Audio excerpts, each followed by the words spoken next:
I stood alone in my cap and gown, watching other graduates hug their families.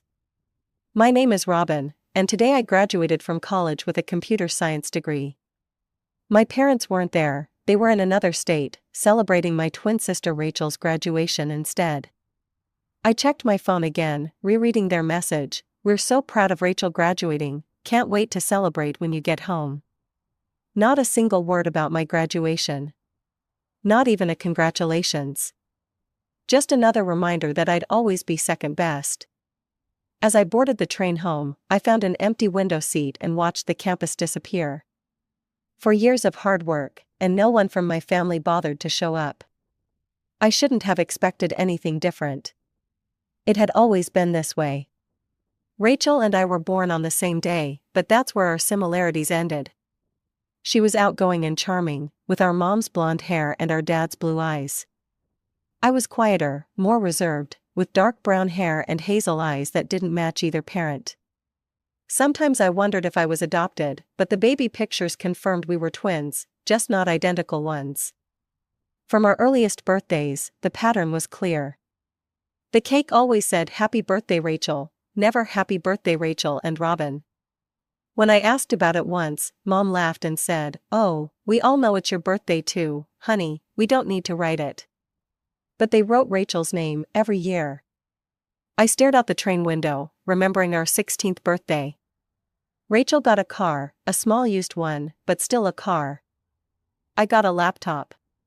Not a bad gift, honestly, but I overheard Dad telling Mom the computer was on sale. We saved enough to put more toward Rachel's car. I actually loved that laptop. I took it to the coding club at school, where I found people who actually appreciated me. Mr. Saunders, the club advisor, was the first teacher who seemed to notice my talent.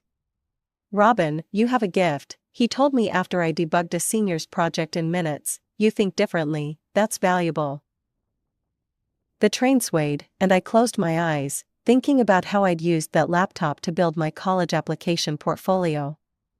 I still remember the look on my parents' faces when I told them I wouldn't need their money for college. "We need to talk about college," Dad had said at dinner one night. "We've saved what we can, but we only have enough for one of you." "Rachel's business program is very prestigious," Mom added, "and with her social skills, she'll make important connections." I cut them off. "I got a full scholarship to MIT's computer science program, I don't need your money." The shock on their faces almost made up for years of being overlooked, almost. "You applied to MIT?" Mom asked. "When?" "I've been working on my application for months," I said. "Mr. Saunders helped me put together my portfolio." "Who's Mr. Saunders?" Dad asked. "My coding club teacher, for the past 3 years." They looked at each other, clearly surprised that I had accomplishments they knew nothing about. The train announcement snapped me back to reality. 2 more hours until I reached home, though it never really felt like home. MIT had become more of a home to me than my parents' house ever was. It was at MIT that I met Alex during freshman orientation. We were both awkward, both obsessed with coding, and both had ideas bigger than ourselves. By sophomore year, we were spending every free moment working on our file-sharing application. "This could be something big," Alex would say, eyes gleaming with excitement as we stayed up coding until 3 a.m. "Maybe," I'd answer, trying to temper my hopes. I'd learned early not to expect too much. My rare calls home followed a predictable pattern. "Hi honey, Rachel just got elected to the Business Student Council. Rachel's internship is going so well, they might offer her a job after graduation." Rachel went to a party at the dean's house. Once, my mom asked, "What do you do in your free time, Robin?" I started explaining our app, my heart racing with rare enthusiasm. "Alex and I are developing this file-sharing platform that—" "Oh, speaking of friends," Mom interrupted, "Rachel's roommate is from the Johnson family, you know, Johnson Pharmaceuticals? They have a vacation home in Aspen and invited Rachel for winter break." When I visited home for holidays, it was the same story. Rachel holding court in the living room, our parents beaming as she told stories about her connected classmates and promising future. Me, sitting quietly, occasionally nodding when someone remembered I was there.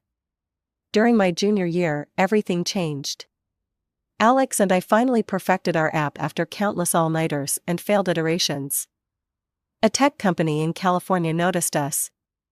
After months of meetings and legal paperwork, we sold it for a sum that still didn't feel real, $2 million each, after taxes. I sat in my dorm room for 2 weeks after the deal closed, staring at the banking app on my phone. The number didn't change, no matter how many times I checked. $2 million. I was 21 years old and had more money than I could comprehend. I told no one, not my classmates, not my roommate, and certainly not my family. They had never been interested in my projects before. Why would I share this with them now?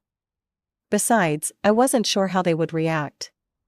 Would they suddenly care about me if they knew I had money? I didn't want to find out. So I kept living like a normal college student. I ate ramen noodles, complained about textbook prices, and wore the same clothes until they wore out. No one suspected that the quiet girl in the computer lab was a millionaire. And now, a year later, I was on this train, heading to a celebration that wasn't meant for me. Very soon, I'd watch my parents celebrate Rachel's success while barely acknowledging mine. I'd smile and pretend it didn't hurt, just like I always had. The train slowed as we approached my station. I gathered my things, took a deep breath, and prepared to enter the familiar world where I was always an afterthought. I pushed open the front door of my childhood home. The sound of laughter and conversation spilled from the living room. Colorful streamers and a "Congratulations graduate" banner decorated the walls, all for Rachel, of course. "Hello?" I called out, dropping my bag in the hallway. Mom glanced over from where she was arranging a platter of finger sandwiches. "Oh, Robin, you're here. The guests will be arriving any minute. Can you help set out these napkins?" No hug, no congratulations, no "how was your trip?" Just a request to help with Rachel's party. I silently arranged napkins while the doorbell began ringing. Family, friends, neighbors, and relatives streamed in, each bearing gifts and cards for Rachel. I stood in the corner, smiling politely when introduced, but mostly invisible. "Isn't this exciting? Rachel graduating with business honors," Mrs. Peterson from next door gushed to my mom. "We couldn't be prouder," Mom beamed.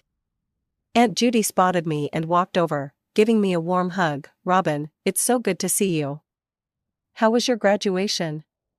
"I'm sorry we couldn't make it." "It was fine," I said, grateful that someone remembered. Aunt Judy looked around at the decorations, her brow furrowing. "Wait, are we only celebrating Rachel's graduation today? What about Robin?" The nearby conversations quieted. Mom's face flushed. "Of course we're celebrating both our daughters," she said quickly. "Robin just arrived, so we haven't had a chance to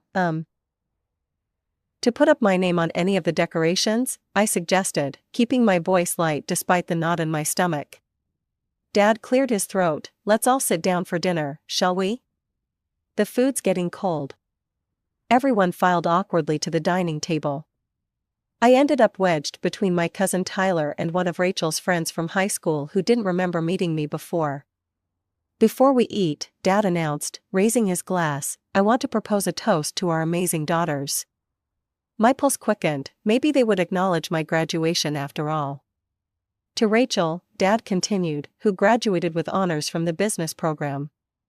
Your mother and I couldn't be prouder of your hard work and determination." Rachel smiled, soaking in the praise. "And we have a special gift to help you on your journey," Mom added, handing Rachel an envelope. "We're giving $100,000 to help you start your own business."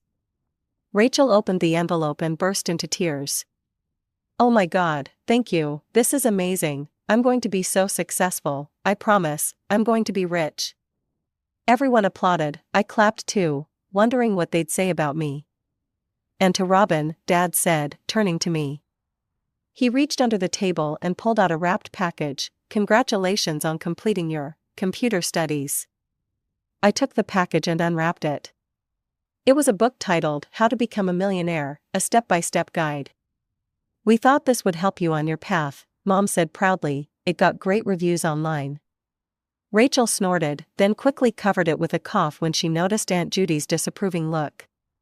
I'm sure Robin will be rich someday too, she said, patting my arm. After I get my business off the ground, maybe I can give you some tips. I stared at the book, feeling a strange mixture of hurt and amusement. If they only knew. Thank you, I managed to say. I appreciate it. Dinner continued, with most of the conversation revolving around Rachel's future plans. Her business ideas, her connections, her potential. I excused myself early, claiming fatigue from travel, and retreated to my old bedroom upstairs. My childhood room remained largely unchanged since high school. Posters of tech pioneers on the walls. Bookshelves filled with programming manuals and sci-fi novels. The desk where I'd spent countless hours coding while Rachel attended parties and games downstairs. I sat on my bed, turning the How to Become a Millionaire book over in my hands. The irony was almost too perfect. My phone buzzed with a text from the real estate agent I'd contacted before graduation. Found a perfect apartment matching your requirements. Available for showing tomorrow at 10 a.m. I smiled, picturing my parents' faces if they knew I was about to buy an apartment outright. No mortgage, no roommates, just mine. A soft knock on my door interrupted my thoughts. Come in, I called. Aunt Judy poked her head in. Just wanted to check on you. That was uncomfortable down there. I shrugged. I'm used to it. She sat beside me on the bed. You shouldn't have to be. You graduated from MIT, for heaven's sake, that's incredible. Thanks, Aunt Judy. Do you have any job prospects? She asked. Actually, yes, I signed a contract with Nexus Tech last month. I start in 2 weeks. Aunt Judy's eyes widened. Nexus Tech? That's a major company, Robin, that's wonderful. I smiled, feeling a rare moment of pride. The salary's good too, I'll be fine. Better than fine, I'd say. Does your family know? I shook my head. They haven't asked. Aunt Judy sighed. I never understood your parents' fixation on Rachel. You're both exceptional in different ways. After she left, I opened my laptop and logged into my bank account, just to reassure myself. There it was, $2 million. More money than my parents had saved their entire lives, more than they had given Rachel to start her business.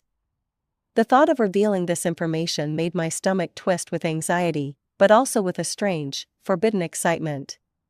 What would their faces look like? Would they finally see me? I closed my laptop and stared at the ceiling, imagining the possibilities. I could stay silent, continue being invisible Robin. Or I could show them exactly what their overlooked daughter had accomplished. The next morning, I woke up early and packed my suitcase. I'd made my decision during the night. It was time to stop hiding my success. Not for their approval, but for my own closure. I took the How to Become a Millionaire book and opened my laptop. I logged into my bank account, took a screenshot showing my balance of $2 million, and printed it. I carefully tucked the printout inside the book and went downstairs. My family was already at the breakfast table. Rachel was telling Mom and Dad about her plans to open a boutique marketing agency for small businesses. I'll need to rent office space, of course, she was saying as I entered. Something impressive to show clients, maybe downtown. Morning, I said, pouring myself a cup of coffee. Oh, morning, Robin, Mom replied. There's toast if you want some. I sat down at the table. Actually, I wanted to let you know I'm leaving today. That got their attention, sort of. Dad lowered his newspaper slightly. Already? You just got here. I have things to take care of, I said. I found an apartment back in Cambridge. Mom looked confused. But you just graduated, how can you afford an apartment?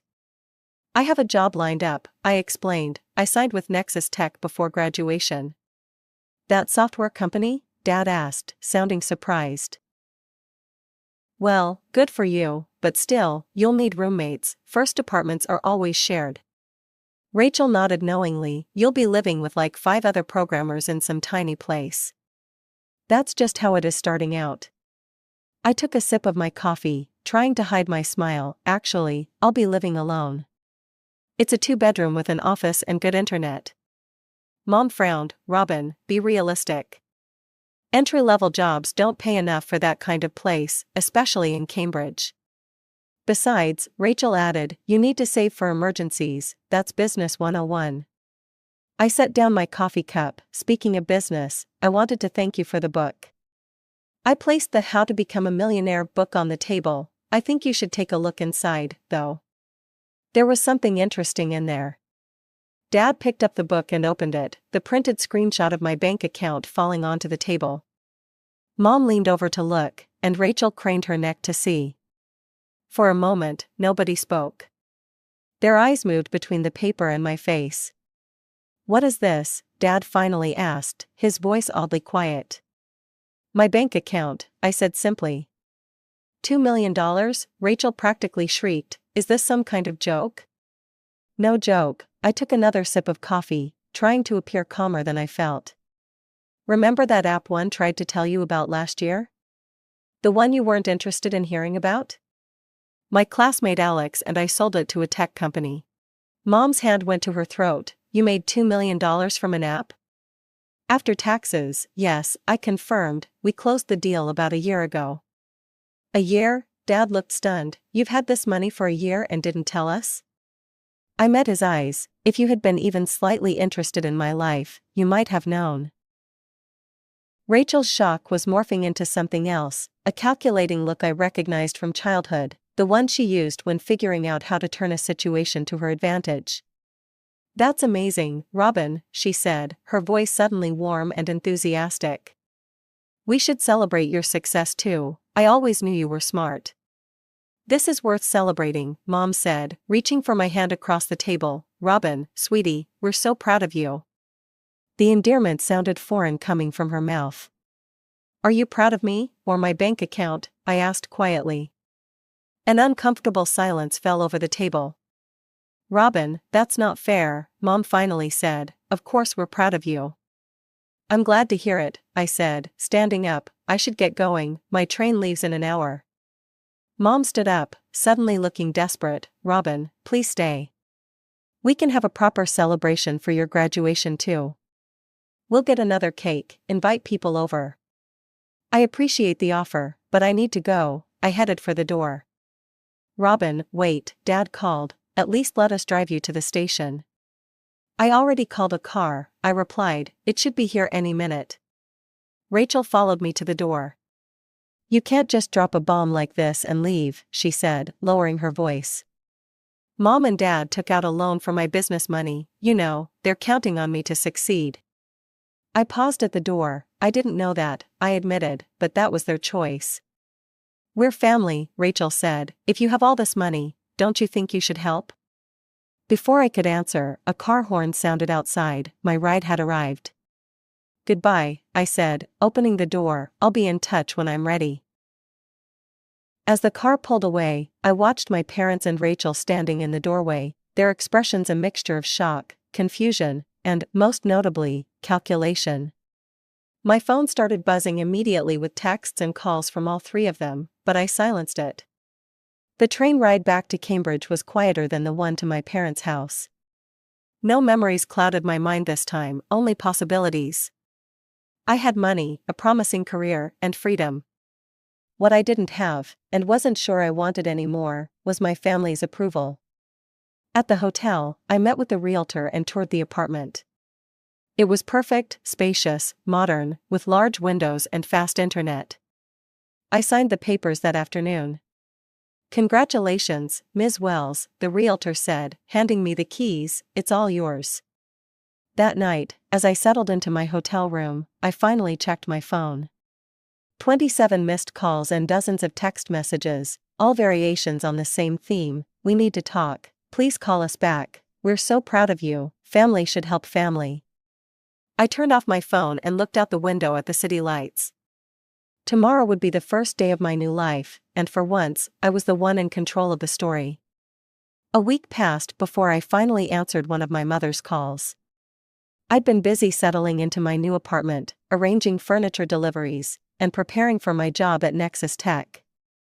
But mostly, I'd been enjoying the peace of not having to explain myself to anyone. Robin, thank goodness, Mom said when I picked up, we'd been so worried. I'm fine, I replied, just busy with the move. We need to talk, she said, her voice taking on that practical tone I knew too well. Your father and I wanted to discuss something important with you. Could you maybe come home this weekend? I can't, I start my new job on Monday, and I'm still unpacking. Then maybe we could come visit you. The eagerness in her voice was unmistakable. Not this weekend, I said firmly. What did you want to discuss? Another pause. Well, it's about Rachel's business loan. We were thinking, since you have such a wonderful windfall, perhaps you might consider helping us pay off the loan? Family should support family, after all. There it was, the real reason for all those worried calls and texts. Not concern for me, but for what my money could do for them. No, I said simply. No, she sounded genuinely surprised, as if the possibility of refusal hadn't occurred to her. I'm not giving you money to pay off Rachel's business loan, that's not my responsibility.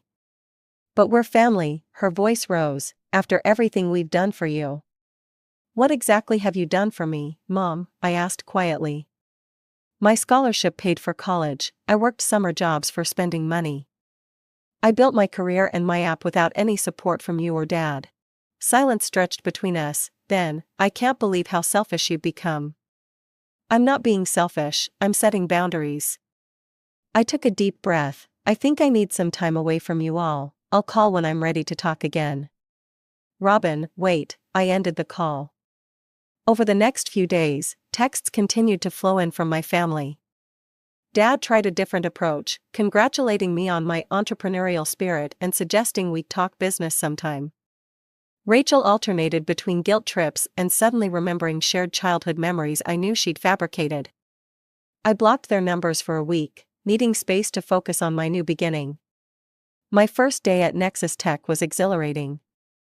The company culture was everything I'd hoped for, creative, challenging, and respectful. My team welcomed me warmly, and my manager was impressed with my portfolio. The file-sharing app you developed was brilliant, she told me during our first one-on-one meeting. That's why we hired you, we're expecting great things. For the first time in my life, I felt truly seen for my abilities, not compared to someone else or dismissed as the less interesting twin. I made friends quickly at work. We started having Friday night get-togethers at my apartment, ordering pizza and playing video games or discussing coding challenges. These people appreciated me for who I was, not what I could give them. 4 months into my new life, Aunt Judy called. Your parents are telling everyone you're rich but refusing to help family, she said without preamble. I thought you should know. I sighed, I figured they might do something like that. Rachel's business isn't doing well, she continued. Turns out most small businesses don't want to pay premium prices for marketing when they can do most of it themselves online. That's unfortunate, I said. Don't worry, I've been setting the record straight with the family, Aunt Judy assured me. Most of us remember how they've always treated you. Nobody blames you for keeping your distance. Thanks, Aunt Judy. So, her voice brightened, tell me about your new job, is it everything you hoped for? We talked for an hour about my work, my apartment, my new friends. Not once did she mention my money or ask for anything. When we hung up, I felt lighter. 9 months after my revelation at breakfast, my mother called again. This time, I answered without hesitation, curious to see if anything had changed. Robin, she said, her voice subdued, how are you? I'm good, Mom, how are things there? Rachel's business folded last week, she said with a sigh, she's looking for a regular job now. I'm sorry to hear that. Your father and I are managing the loan payments, but it's tight. She paused, I'm not calling to ask for money. I just wanted to say I've been thinking about things.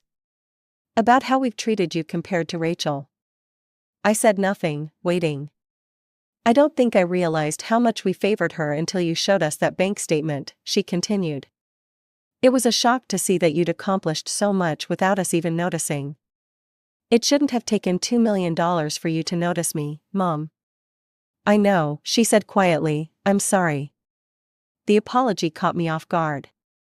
It wasn't enough to erase years of being overlooked, but it was something. Thank you for saying that, I replied. Could we maybe visit sometime? See your new place? No pressure about the loan or anything, just to see you? I considered it, maybe in a few more months. I'm still getting settled. We'll wait until you're ready, she said. And Robin? I really am proud of what you've accomplished. After we hung up, I sat on my balcony, watching the sunset over Cambridge. I wasn't ready to fully reconcile with my family yet, but for the first time, I saw the possibility of a healthier relationship in the future, one based on genuine respect rather than financial need. My phone pinged with a text from my coworker Zoe, team dinner at 7, you in? I smiled and texted back, definitely. As I got ready to meet my friends, I felt grateful for the path that had led me here. The ignored twin had become the successful software engineer with a beautiful home and meaningful relationships. I no longer needed validation from parents who had always looked past me.